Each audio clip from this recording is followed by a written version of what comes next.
Барлықтарыңызға сәлем, менің каналыма қош келдіңіздер. Бүгінгі видеода мен сіздерге шарфтың қалай тоқу керек екенін көрсететін боламын. Алдыңғы видеомда шапка тоқыған болатынмын. Бұның толық видеосы описанияға қалдырып кетемін. Екеуінің узоры бірдей. Бізге қажетті болатын алезия жібі және де крючок төрттік.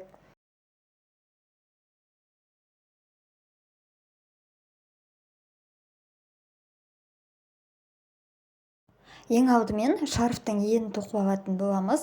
Мен 20 сантиметр етіп тоқыдым. Сіздер ені қанша сантиметр болған қалайсыздар, сонша етіп тоқып алсаңыздар болады.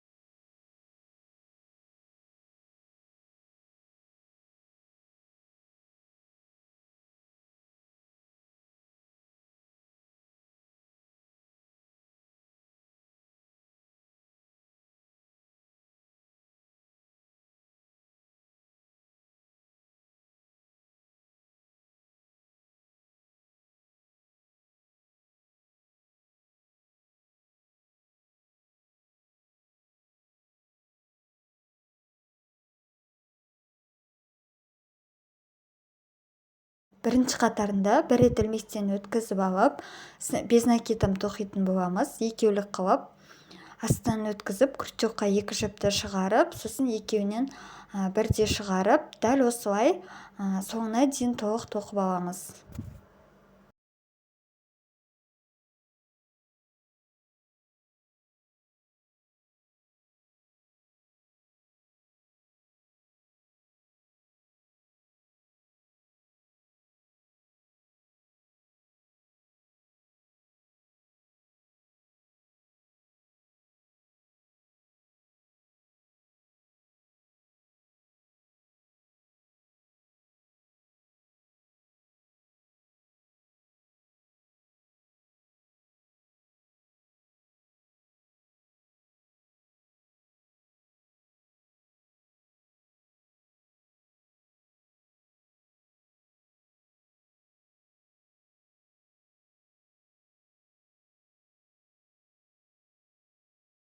Келесі екінші қатарында екі рет ілмектен өткізіп алып, содан кейін крючокқа жіпті бір рет орап алып, астыңғы бөлігінен алып, үш жіпті крючокта ұстап тұрып, содан кейін үш жіптен сразу өткізіп, дәл осылай видеода көрсетілгендей етіп, соңына дейін тоқып шығамыз.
Үшінші қатарында үш рет ілмектен өткізіп аламыз.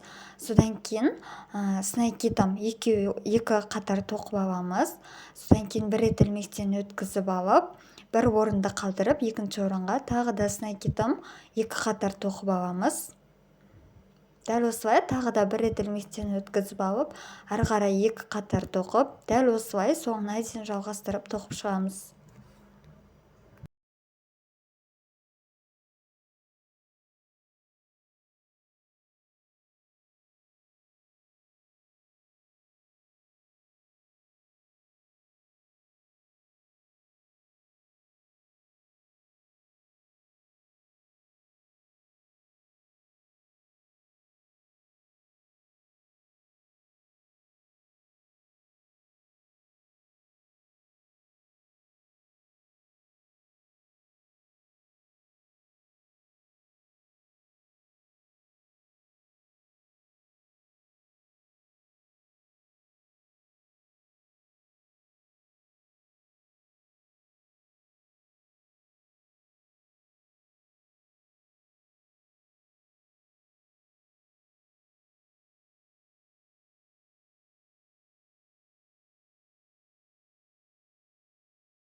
Келесі 4-ші қатарда мен басқа цветпен жалғастырып жатырмын.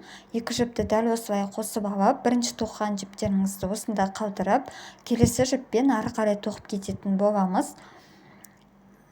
3-ші қатарда тоқыған 2 қатардың дәл ортаңғы кольцосына, бір кольцоға 3 қатар тоқып алатын боламыз.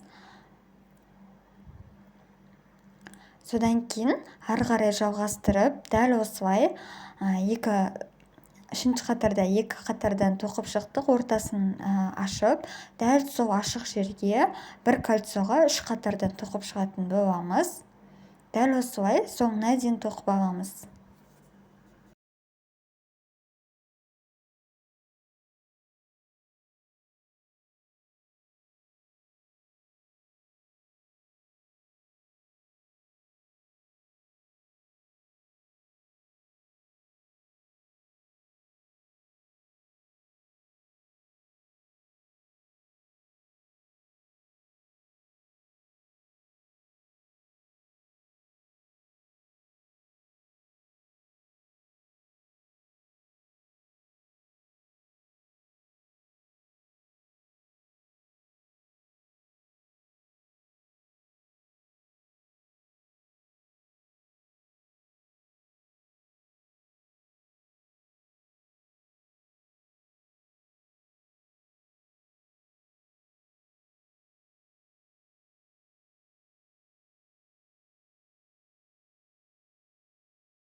Бізде дәл осындай узор шығып жатыр. Енді келесі 5-ші қатарда бірінші қалдырып кеткен жібімізбен ары қарай жалғастыратын боламыз. 2 рет ілмектен өткізіп алып, 4-ші қатарда тоқыған 3 қатардың үстіне 2 қатар тоқып, содан кейін 1 рет ілмектен өткізіп аламыз да, содан кейін келесі 3 қатардың үстіне тағы да 2 қатар, дәл осылай ортасында 1 рет ілмектен алып отырып, соңына дейін жалғастырып тоқып шығатын боламыз.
Дәл осылай 5-ші қатарды жалғастырар кезінде ең соңғы ілмекті келесі жібімізге қосып аламыз да, содан кейін бірінші тоқып жатқан жібімізді осы жерде қалдырып, келесі жіппен ары қарай жалғастырып тоқып кететін боламыз. Тағы да 2 рет ілмектен өткізіп алып, содан кейін 5-ші қатарда тоқыған 2 қатардың дәл ортаңғы бөлігіне бір кольцоға 3 қатар тоқып алатын боламыз. Дәл осылай ары қарай жалғастырып, 2 қатардың ортасына бір кольцоға 3 қатардан тоқып, дәл осылай соңына дейін тоқып аламыз.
мінекей дәл осылай жалғастырып енді келесі кезекте сіздер өздеріңіз әрі қарай өздеріңізге қандай ұзындықтағы шарф керек дәл сондай ұзындыққа жеткенге дейін тоқып аласыздар соңына дейін.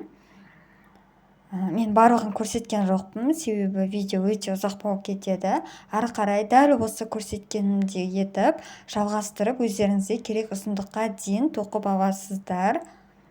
Мінекей, мен өзіме керек ұзындыққа дейін тоқып алдым, маған қатты ұзын керек емес, сондықтан да осы маған жетеді.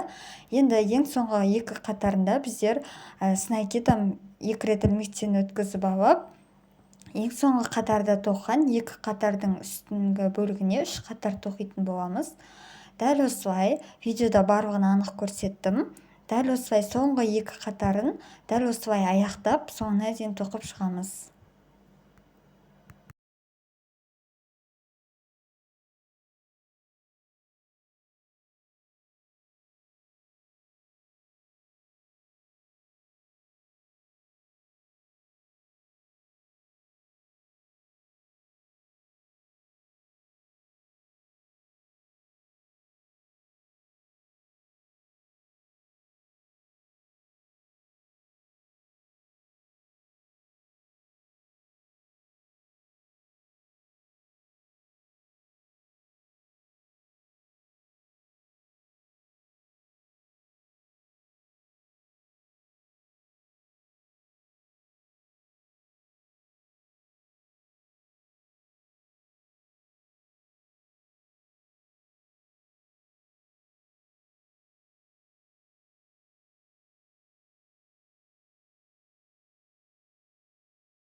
мінекей осымен шарф аяқталды.